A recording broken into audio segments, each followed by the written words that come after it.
Hello, my name is Daniel Unmanageable, and welcome to a very special Black Balloon Day episode of Hard Knox Talks.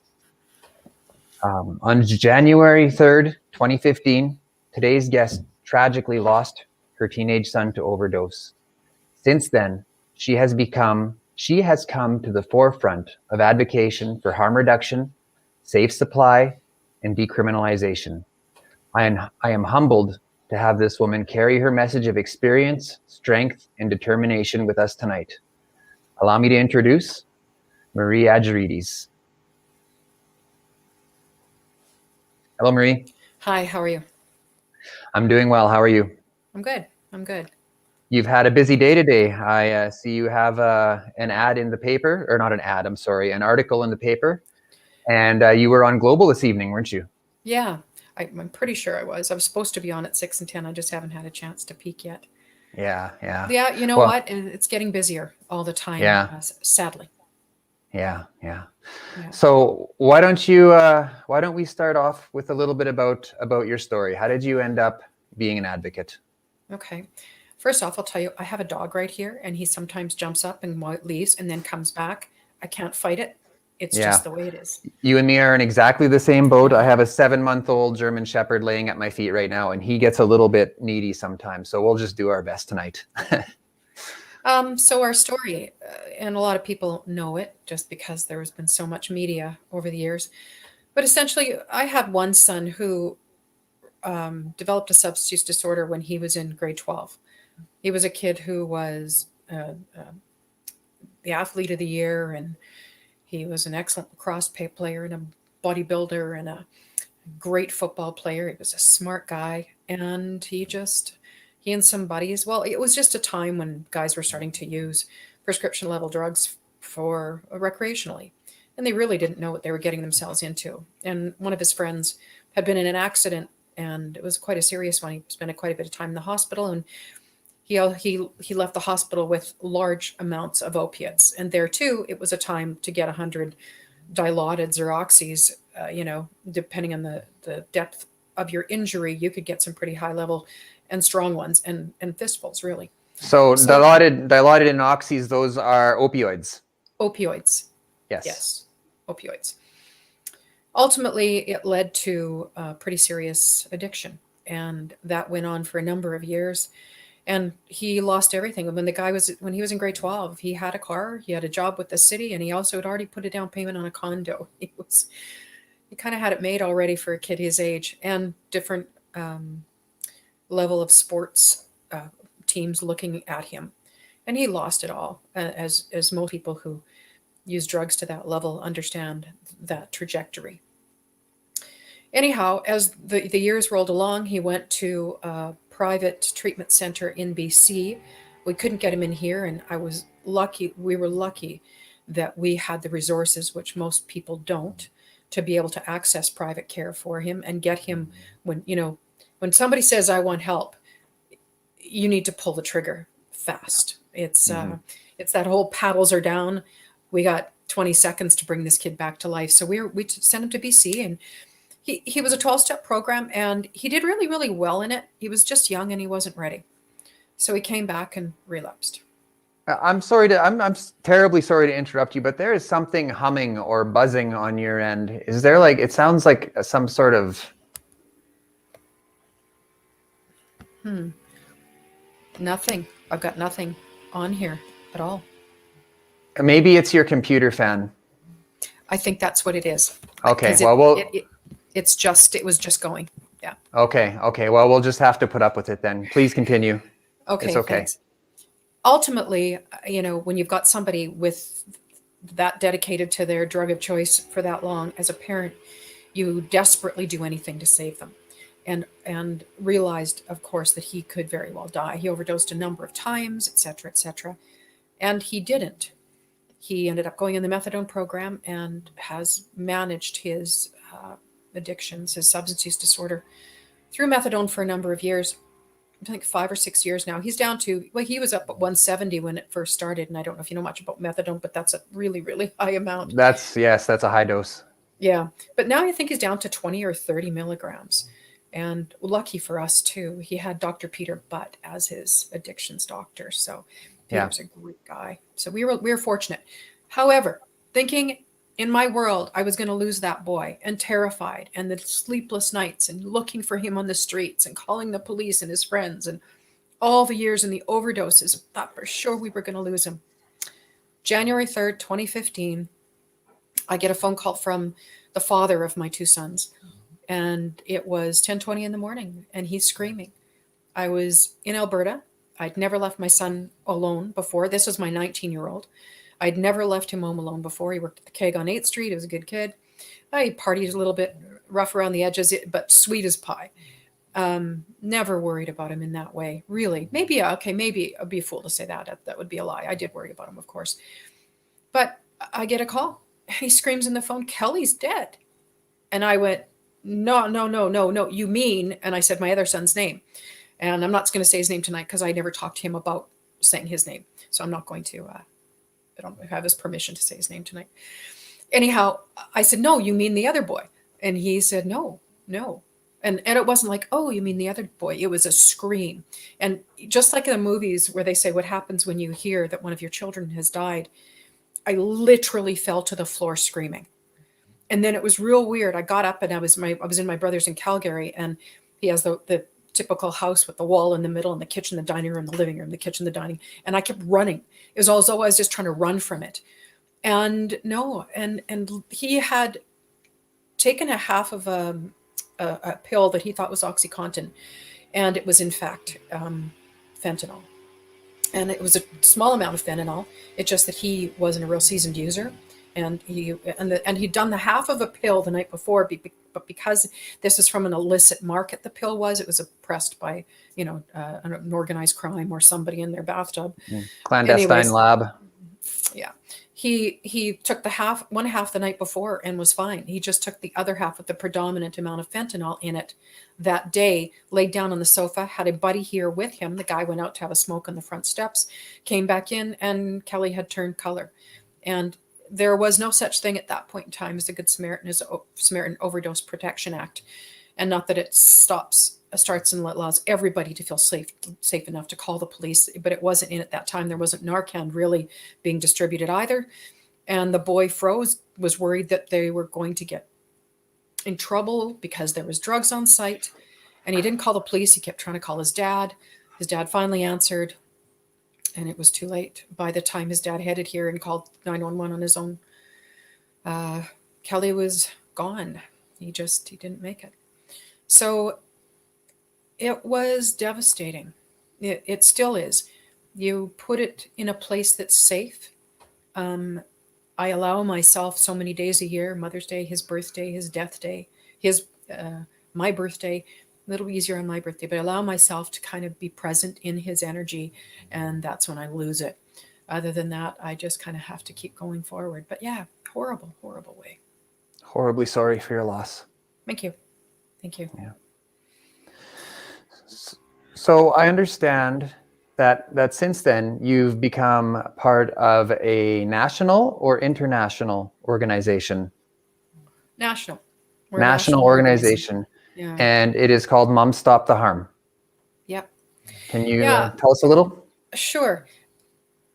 Mom Stop was born of the efforts of 3 Canadian women, 2 from Alberta and 1 from BC. Leslie McBain, Lorna Thomas, and Petra Schultz. They had lost children before I'd lost Kelly. But when I lost Kelly, and having gone through everything that we did with my other son's substance use, I went a little nuts and started to scream essentially at the top of my lungs to anybody that would listen. I knew something was wrong. 2 friends of mine, less than a mile each, lost their sons within 6 months of Kelly too. And it was the 2 of them was in the 6 months prior to Kelly's death. So it was this mind-blowing thing. And I any radio show, any news agency that would listen to me, I didn't care. I had no shame, no fear. The fear was gone. And ultimately, they started to hear a lot. There was about a dozen of us across the country kind of doing the same thing because all of our kids were dying. And they reached out to us and said, hey, listen, we have an idea and an opportunity. And we think that we need to gather and try to make it so. And it's this national organization of mothers who look at what the solutions could be to minimize the death toll, to increase the solutions that bring people into a manageable life, whether that's recovery or just managing your substances. And so we met in Kelowna in the fall of 2016. I think it was the fall of 2016. And that's where Mom Stop the Harm was born.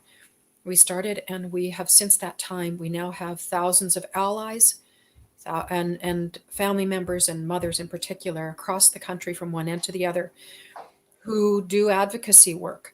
And we through what we ended up doing was we most of us knew that harm reduction worked, but we didn't know what it was. The other three women had already been a little bit more immersed in it. The women who actually started Mom Stop. And so they were teaching us, and we would go to conferences and we would listen to anything we could online and read as much as we could and look at the best authors and try to find out what was going on, and ultimately came to these conclusions about harm reduction. And, there's just not one solution to it. So we've been given a ton of opportunities. We've spoken in Parliament to all levels of government in Saskatchewan, in Alberta, in Manitoba, in Ottawa. The Good Samaritan Overdose Protection Act. Kelly's story was told in the House in an effort to get it to pass. And it did. Up until 2017, you could order research grade fentanyl to your door legally. You could own a pill press legally. And I still think you might be able to. That one I haven't looked at for a while. And it was combining the two together was where the illegalness came. But there was nothing illegal about it. So a senator in Ottawa said, okay, listen, we need to change the Controlled Substance Act so that it is no longer illegal or legal to get fentanyl shipped in from China to your door.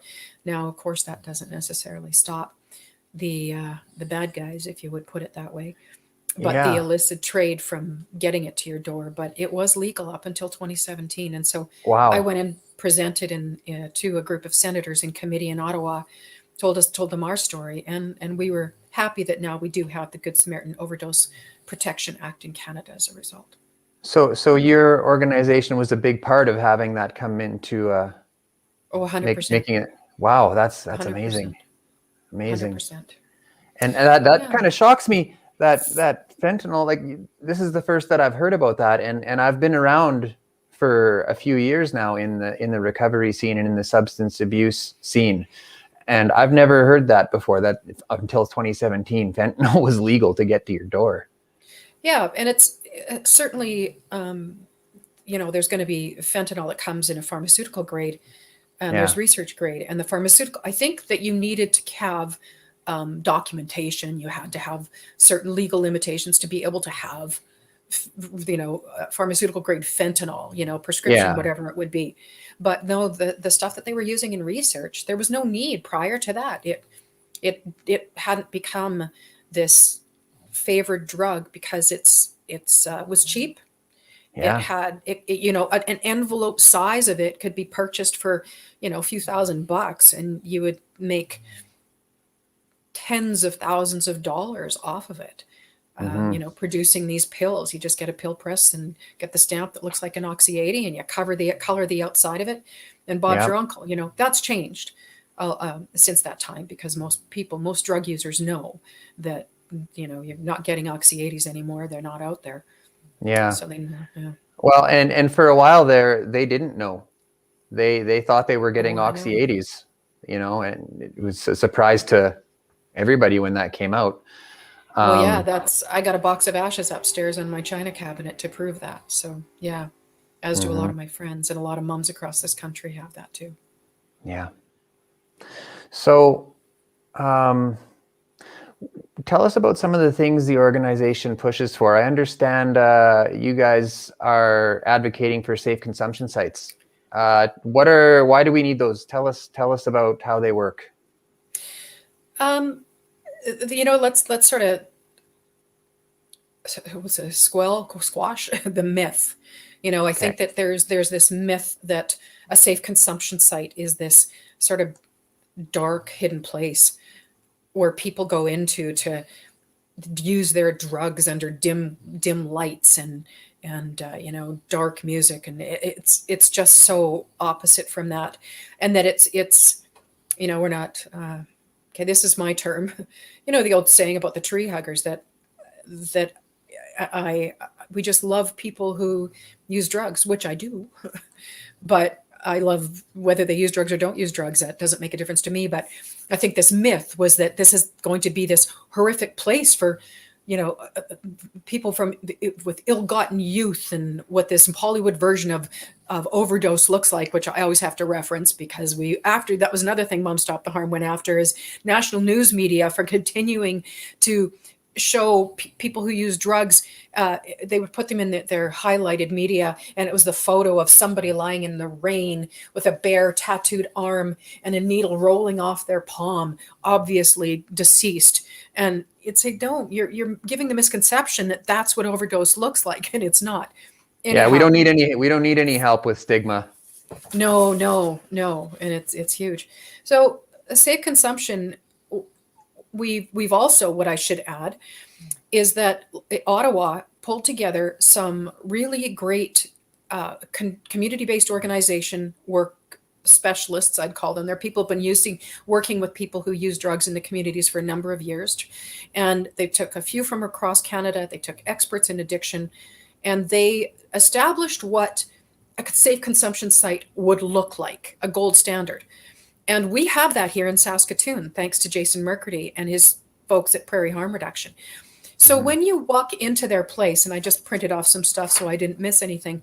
When you walk into Prairie Harm, what you have is the front part of it is this very clean environment, supervised by somebody with a medical background, that in the event you were to experience an overdose, they're there to help you.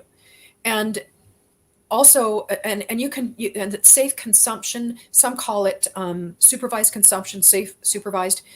They've also, no matter how you choose to do your drugs, whether you inhale it, whether you snort it, whether you use it, you inject it, they will. I see the little thank notes on the bottom. Thanks. It's distracting a little bit, but it's. Is it? Okay. I'll stop doing that. No, don't turn it off. I love it. Okay. No. Okay. It's very uplifting. Okay. Anyhow, so when you go in there, and it's a real sterile environment, and they provide clean supplies. And we also have to remember that HIV and Hep C, the predominant way that those two diseases are transmitted is through needle drug use. It's through intravenous drug use. And even our own chief medical officer in Saskatchewan has admitted that, although they like to make it look like it's something that happens from, sexual tendencies or gender specific, God help us, sexual tendencies.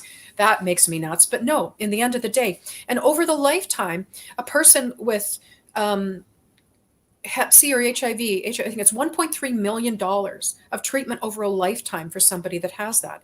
And the other, I think I don't know, I've got my numbers right here, $500,000, something, here, I've got it right here. 1.3 million for Hep C over a lifetime, and 80,000 HIV, HCV, Hep C over a lifetime. Really? So we need to have safe supplies out there. Anyhow, the other part of Prairie Harm Reduction, and this again is sort of like this gold standard evidence-based place, is you walk in the back and you've got people who have social work degrees and psychology degrees, and they're working with the members of that community, of their safe supply community, or rather safe consumption community, helping them with housing. They've got family support services. They've got referrals and transportation and emotional support and crisis intervention. They help them, the outreach services and things that help with their kids. They provide them with coffee and a meal every day. And I remember before they were able to open their consumption site in the front, Jason would tell stories of sitting in his office with his cameras in the back and watching his screens. and somebody would overdose in the back. And of course, they also supply Narcan kits to people there. They would rush into the alley or wherever it was that their cameras were seeing this, and they would use Narcan, and then they would call 911 because that was the protocol at the time. They didn't have their own medical people, support people on site, obviously. And you would get a police car or two, you'd get a fire truck and an ambulance all showing up for someone overdosing. And in a supervised consumption situation, you wouldn't need all of that. Yeah, Maybe that's a lot of resources. That's a lot of resources. It's a lot of money to the community because nobody's Absolutely. paying the bill for that. Nobody but you and I are paying the bill for that. That's right. So, and even wound care, they've got the capacity to be able to look at and mitigate and stop the wounds from turning into a full-blown blood infection. And then again, now look at the healthcare system. They're preventing people from, a lot of people from ending up in emergency. So it really is great. And then the other thing too about the way that they've managed their consumption site is that they've got also a needle pickup program. They go up and they clean the neighborhood, not just of needles. They clean up trash in around the area. They have supportive programs that go around and people walk the community that are from there that help to keep people safe. Kids are playing in the park and they'll go and watch the kids play in the park. There's so much good that comes from. So a safe consumption site isn't just a place where people can go and use. It is a hub. It is an open door to help for people that wouldn't otherwise be able to access stuff like that. I know how hard it is to access a psychologist. You get on these wait lists and it takes forever. And to have one in that community working with that demographic, that's amazing. It is. And I think we also have to acknowledge that not everybody wants to manage everybody wants to manage their substances at a different level. Not everybody is going to recover. Not everybody wants to recover. Some people's trauma is so unbelievable, like the stories that I've heard, the trauma that people have had in their youth, and then the undignified way that they're treated. They are happy to layer their lives with something over top of them. But that doesn't mean that they have to be treated like the lowest of the low because they use drugs. That's not going to stop them. Treating somebody poorly is not going to stop them from using their drugs. It's just going to put them in an alley, and it's going to make things less safe for you and I ultimately. And they're not going to get better if they're dead. No, dead people don't recover. That's for certain. Like taxes. It's just one of those things. Dead people don't recover.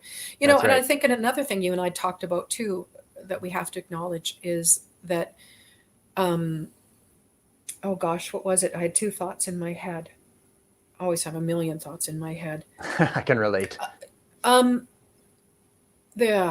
So in a safe consumption environment, it speaks to a certain group of people, a certain community of people, and it's not for everyone, right?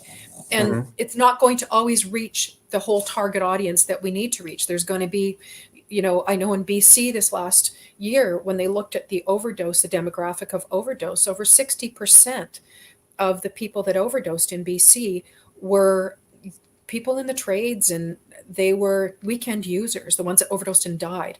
Weekend users. They were not daily drug users. So, a safe consumption site is going to look after that part of the community. But there's a whole other angle to what recovery looks like, and recovery or substance management, Yeah. And getting the word out about safe consumption sites is tricky as well. I know I was speaking with a practicum student, a nursing practicum student a little while ago, and she said that the powers that be wouldn't allow her to talk about it on social media. So they really manage that information, and it prevents it from getting out to people that might use it. And that's really, really disappointing when I hear that. That's just willful blindness. Hmm. All you have to do is ask the questions. What is the harm in asking the questions and trying to better understand it? You Yeah. know, and even at the end of the day, if you still don't agree, at least you've tried to understand what it is. Yeah. And yeah, that's we see a lot of that anyhow. However, you would think in the medical field that would be the last place that we should have that kind of Hmm. stigmatizing walls put Well, up. and I do know a doctor that is in recovery, and I asked him if he would come and do some work like this, and he said that some of his colleagues are too close-minded, and he enjoys his anonymity. Yeah, and You that know. again, um, okay, from my perspective, here I am. I'm a mom. I worked for a lot of years for a crown corporation in a management position, so I didn't necessarily have the security of a union. And so when my other son was going through his real heavy years of use, I said a lot, but not a lot. Then once I retired, nobody can fire me anymore. Mhm. So I can say what I want to say. And then it's more and more people like me saying more and more that we can, that's going to allow folks like him to say, okay, I'm going to Yeah. find about 4 other like-minded physicians, and we are going to go down this path, whether the other guys want to or not. And Yeah. we also have to look at these aren't easy patients to look after, and that No. I do understand. And so my heart goes out to the physicians that do decide that they're going to dedicate a big part of their career to very difficult patients. But are they any more difficult than a patient who is chronically and critically ill from any other real disease? Any person who, let's say, looks after children in a critical care environment, there's Mhm. somebody who that's not an easy job either. So I know they're out there. It's just a shame that stigma is the Yeah. biggest thing that gets them in the way. Yeah.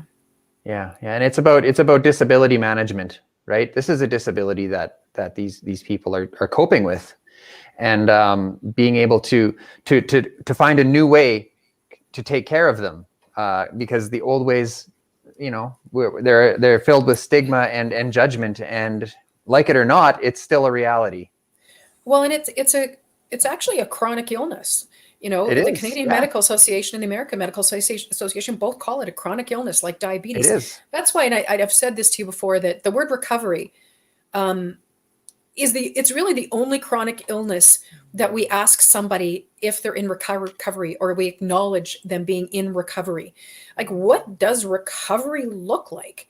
You know, Hmm. um, I'm not. I think that your addiction, you manage your addictions, and I think that sometimes we set people up for failure because it's like all or nothing. You either Hmm. are recovered or you're not, and a lot of diseases you got to inch your way into becoming someone who is healthy again and can Yeah. manage your life. It's Hmm. not a switch that goes on or off. And that's I think that sometimes we stigmatize it just even in that word by setting the bar too high for people. Yeah. Yeah. And the sad truth is that many people see the behavior. Like for me, myself, for example, it's no secret I'm in recovery, and I was fired in the past based on the behavior, and who can blame them, right? No. Yeah. But nobody ever asked me, how are you, man? Like, what's going on? Can we help you? Nobody ever said that. They just saw the behavior and reacted. So Yeah. maybe educating people in a way that would put a switch in their head. Okay, this behavior could mean something deeper. This guy isn't just an asshole. He's got a problem. Yeah. Yeah. It's a problem that turned him into an asshole. Yeah. Yeah. Yeah. No. Geez, every time somebody you say something, the different thoughts come into my brain. Yeah. Um, you said about getting fired, things like Yeah. that. Yeah. Um, there was that whole line about tough love, right? The tough love. You need to push them out the door, and they'll eventually come around. And again, that whole, how many times the average 4 or 5 overdoses, because overdose is a natural part of recovery, 4 or 5 overdoses. And like you acknowledged earlier, sometimes it's 20, not overdoses, 4 or 5 relapses rather. And sometimes it's 20. But with a drug supply the way it is right now, you don't get the benefit of 20 relapses. You don't get the benefit of 5. You'll be lucky if you relapse 3 times and successfully make it through without an overdose, or without a fatal overdose, let alone an overdose. So this whole tough love thing, it really doesn't work. You get to have boundaries. And as a family member, and there's something else I just thought of. You get to have boundaries, and that's pulling up and saying, listen, I can't have chaos in my home. I'm raising other children. I love you.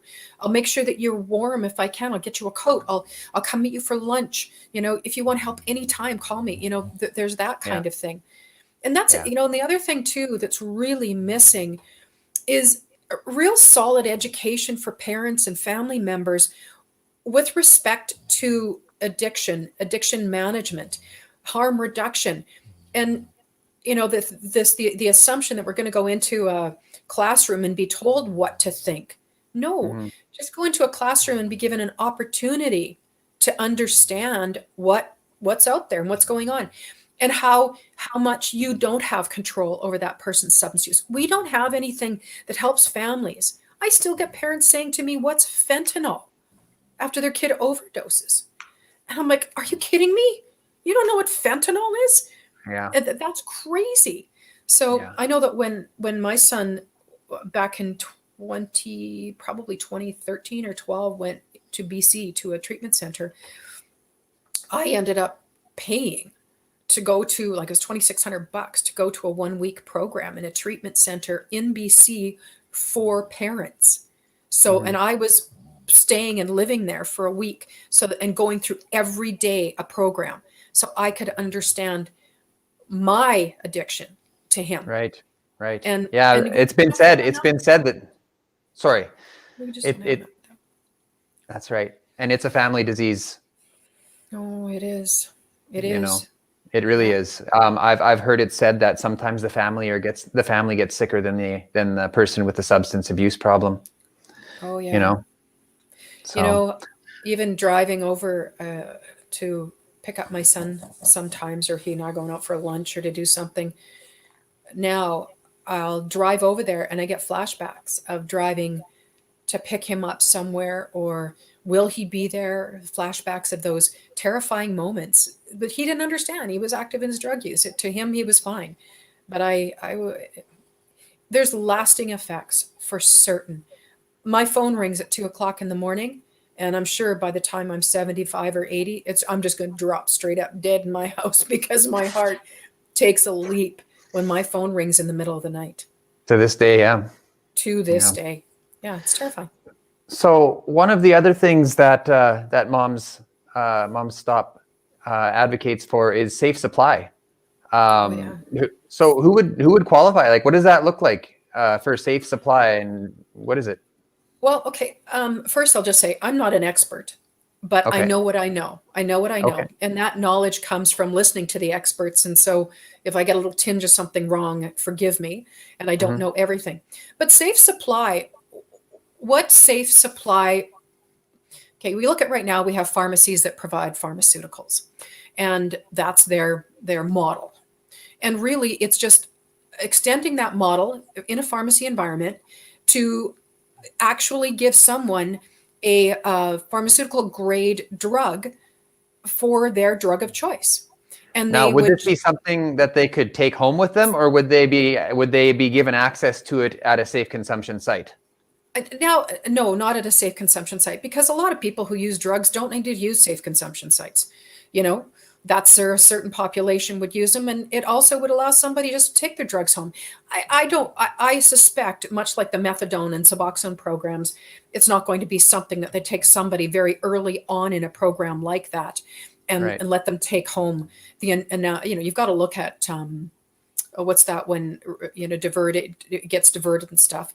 You give them enough of a supply to get them through their day, and then they would come back the next day. But it just takes the handcuffs off. You're still handcuffed to going out and having to go every day to a pharmacy. But there would be medical management of the program. It's really just a stabilization. Right now, if you think that the drug supply is so poisonous, that That's if you true. could just, we're not going to stop people, it's not going to stop everybody from trying drugs. And until you can do something about trauma and have enough resources available in our community to help people through that trauma, what are we going to do to be able to at least minimize the death? And Right. Right. and when I say 60% of the people who died last year in BC were not daily drug users. And they weren't So, going into a safe consumption site either. oh no, they're not going to. They're not They were going to sitting drop it. in their basement playing Xbox on the weekend. Yeah, they got the truck and their remote start in their hand, waiting to go out and have a few beers with their buddies, going to do a few lines of Coke before they hit Yeah. the road. But, you know, I remember we got a list from, it's about a year ago, and it was from a safe consumption site in Ontario. And they had the equipment in there and they were testing the drugs and little traces of it just to find out exactly what it was that the person actually picked up. I was actually at a conference and they did this too, because there was a safe consumption site built in this conference that I was at. And so drug users, a Canadian Association of People Who Use Drugs, there is a representative association, and they work with Health Canada and they work with government, and we have representatives of them all over.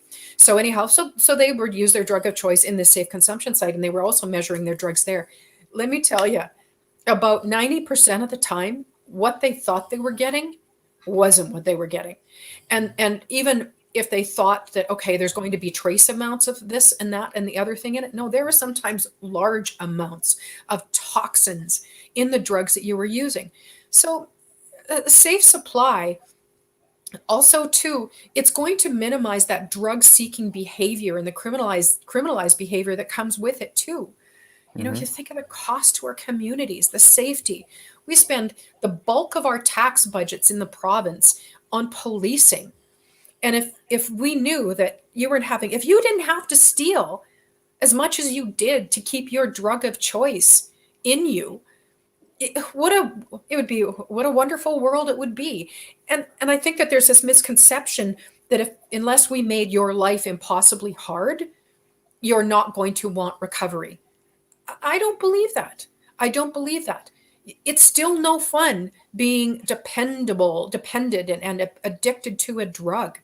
It Mhm. still wreaks havoc with your system. You might not be, if it's a safe supply, it might not be as unmanageable as it was, but it's still not manageable. You know, there's still going to be Yeah. the same And there's amounts. Yeah.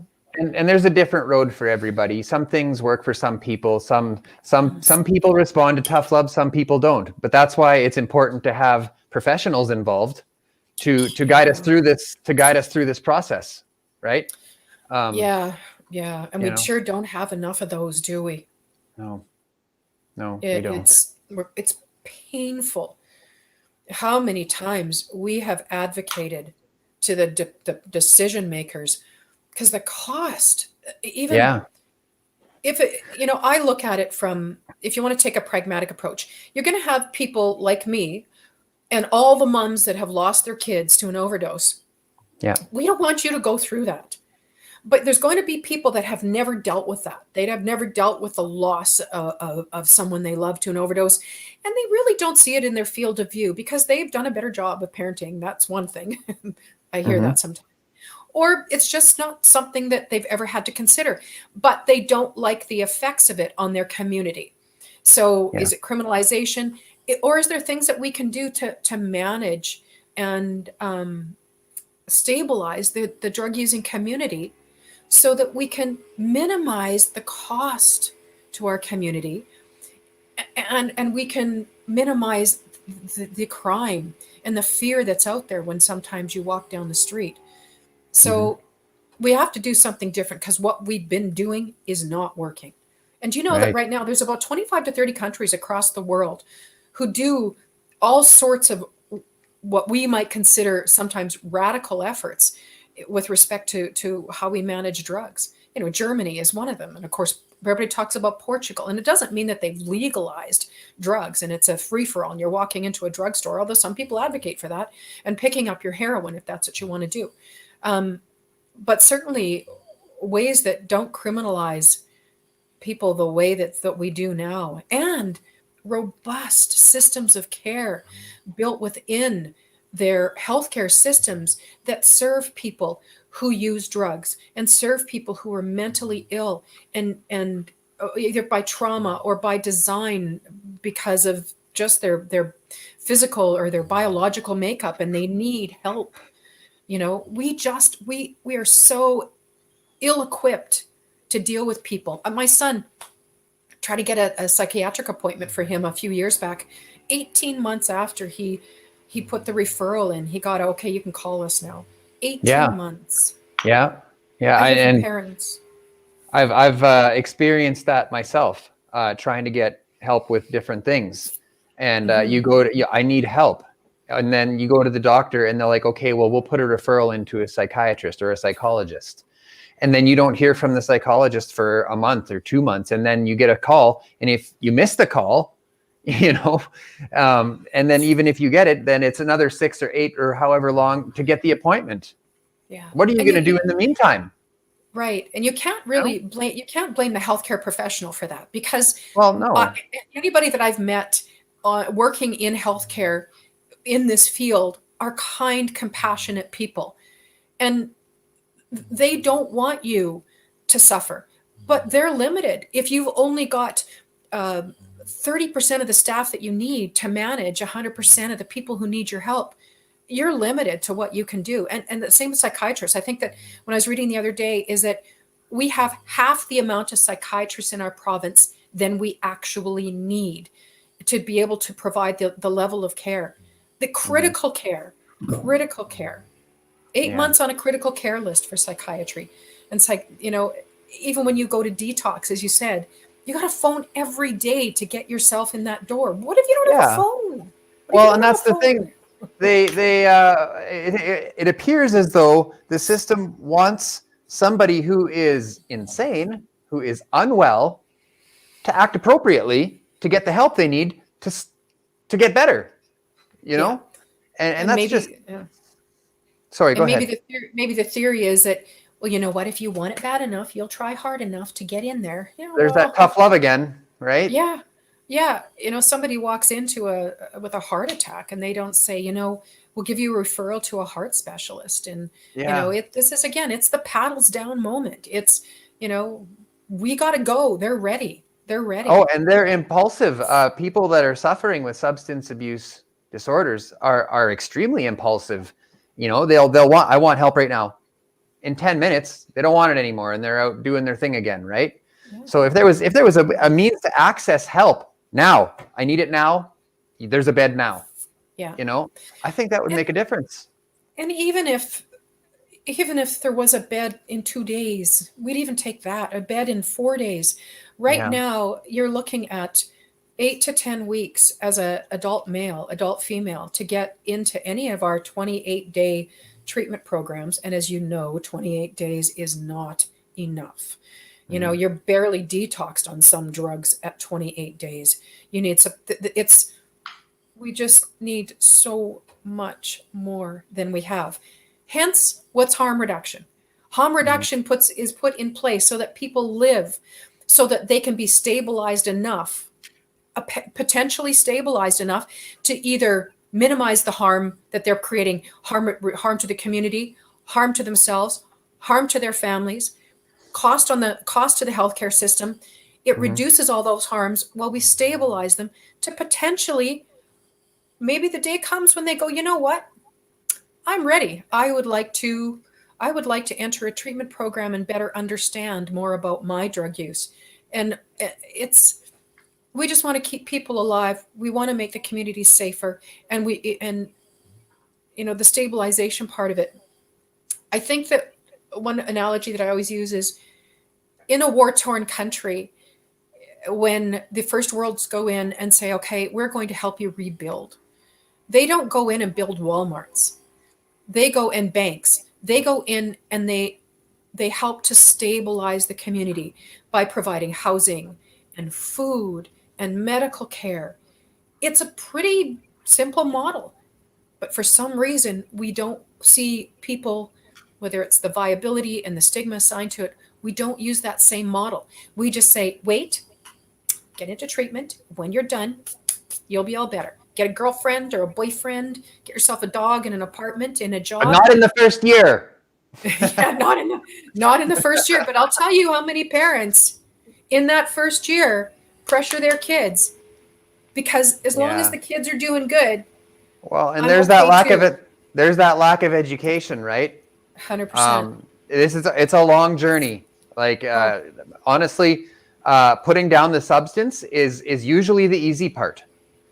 You know, when faced with the trauma and the void, right? The lack of coping mechanisms. These things need to be taught in such a way that these people will gain a wisdom about it. Because sometimes knowledge isn't enough. You know, lived experience needs to be, it needs to be gained through a natural process. Yeah. You know, and sometimes that natural process isn't as cut and dry as people would like it to be. Oh, it's 2 steps forward, 1 step backwards. Absolutely. Two steps forward, 4 steps backwards, 5 steps forward, 2 steps backwards. I've watched it. I've sat in a room with my son and had my back to the door so that all he needed was me there, and being so distraught that if I had expected more out of him at that moment, I would have sent him down the garden path to another relapse. You know, that all he needed was me there. He was in his recovery time. He was going through post-acute withdrawal, and they just need some tender love and care and some patience. Mm-hmm. Yeah. I agree. So now, what about services? Like the way things are right now, you can get picked up for possession. You get picked up for possession enough times, you can do time for that. Now, is there any services available on the inside? Like, is there a harm reduction program for people who are incarcerated? Not really. You know what? I'm going to have people say, "Oh, yes, there is."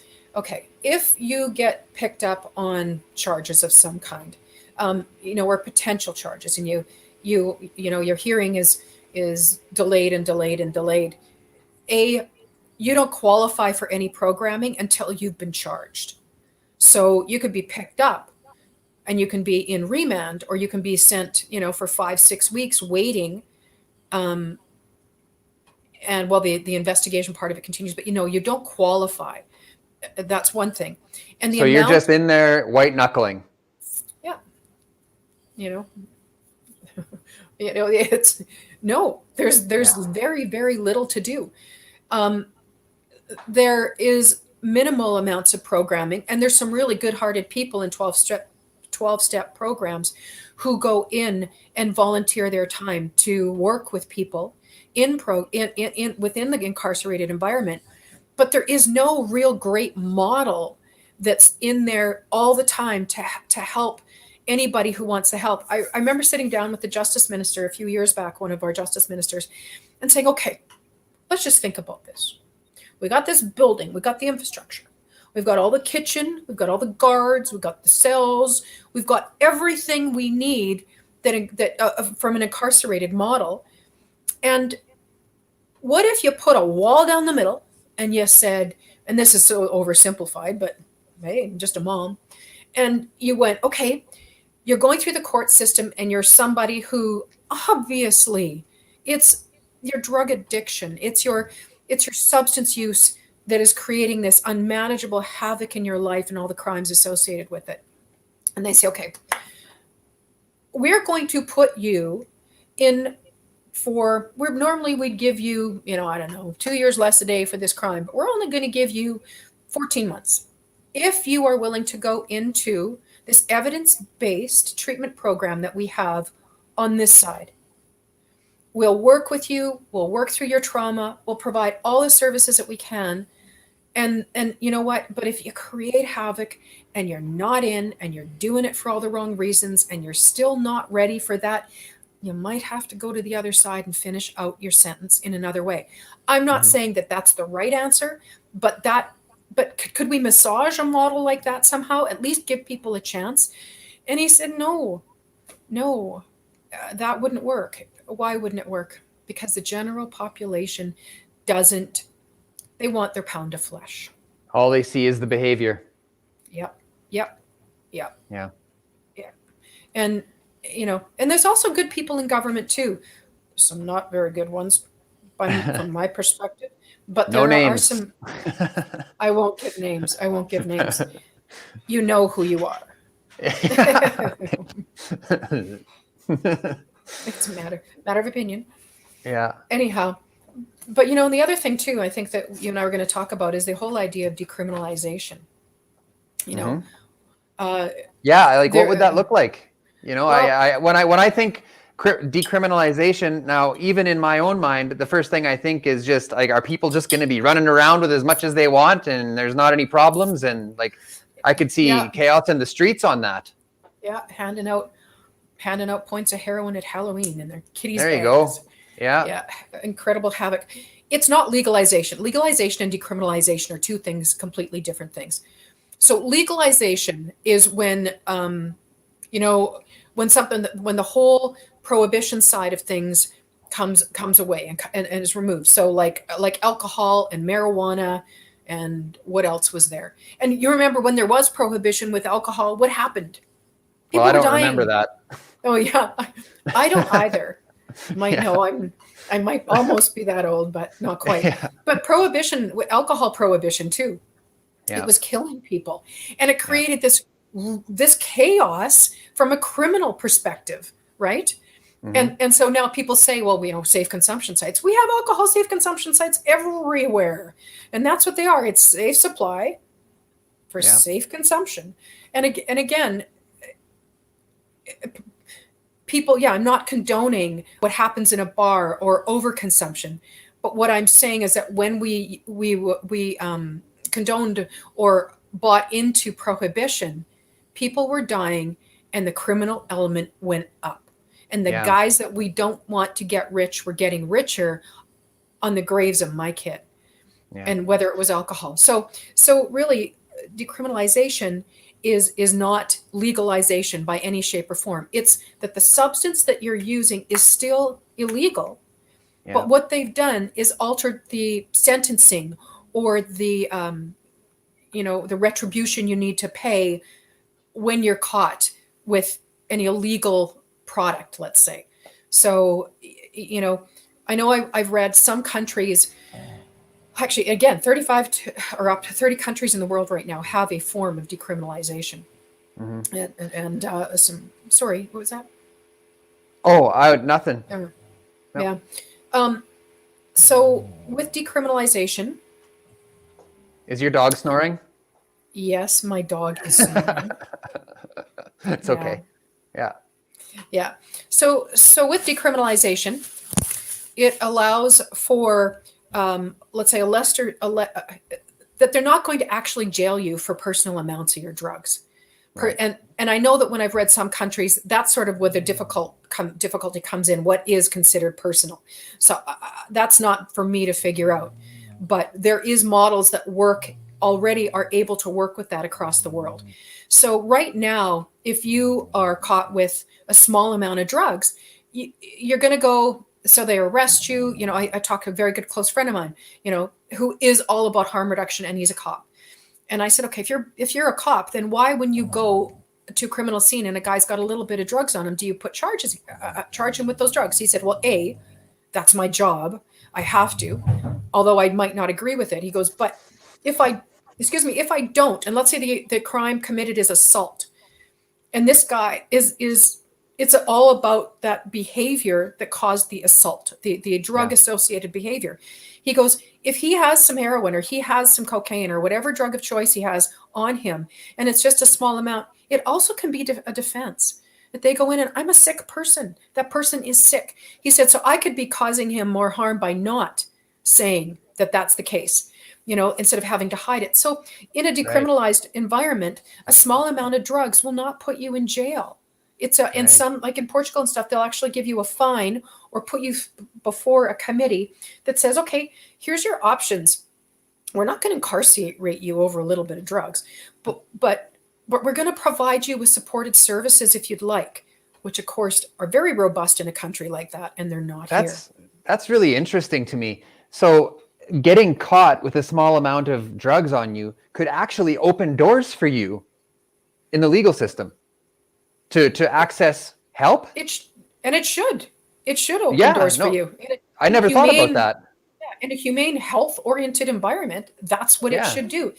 If you think how much money our court systems cost us, the prison systems, we spend so much money incarcerating people, and the amount of time that it takes to go from A to Z on a petty drug charge too, sometimes it's ridiculous.